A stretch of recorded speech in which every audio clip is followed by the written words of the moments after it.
तुम देश में किसी भी बड़े शहर में जाओ, परिवहन के लिए रेलवे, सड़क या हवाई रास्ता पसंद करो। इसकी पूरी संभावना है कि लार्सन एंड टुब्रो कंपनी की हाजिरी तुम्हें दिख ही जाएगी। रेलवे ब्रिज से लेकर मेट्रो, टनल, हाईवे बनाने वाली इस कंपनी ने राम मंदिर का भी निर्माण किया है।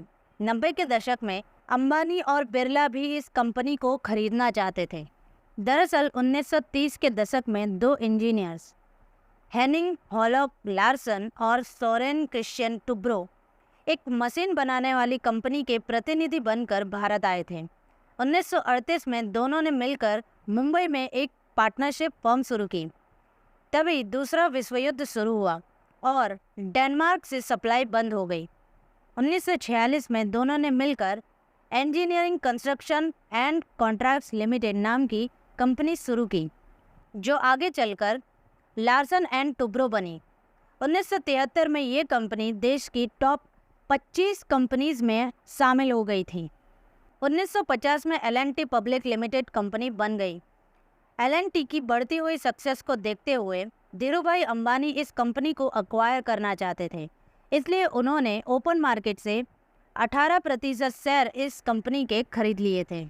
लेकिन गवर्नमेंट की इंटरफियरेंस की वजह से अंबानी परिवार को एल&टी के बोर्ड में से निकलना पड़ा। 2001 में रिलायंस ने अपने एल&टी शेयर्स कुमार मंगलम बिरला को बेच दिए। 2003 में बिरला अपने शेयर्स छोड़ने के लिए राजी हो गए, लेकिन बदले में एल&टी का सीमेंट बिजनेस मांगा। एल&टी ने अपना अल्ट्राटेक सीमेंट का बिजनेस बिरला को दे दिया और बिरला ने शेयर्स एल&टी को वापस कर दिए। इस तरह एल&टी कंपनी दूसरों के हाथों में जाने से बच गई।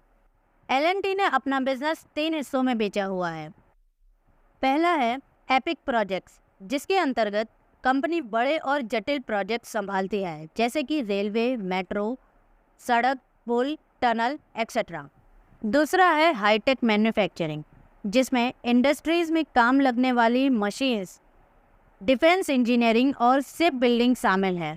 तीसरा है सर्विसेज, जिसमें IT, engineering, financials, real estate शामिल है। आज एल&टी कंपनी $28 बिलियन का रेवेन्यू जनरेट करती है। ऐसी और बिजनेस स्टोरीज जानने के लिए मेक श्योर टू सब्सक्राइब।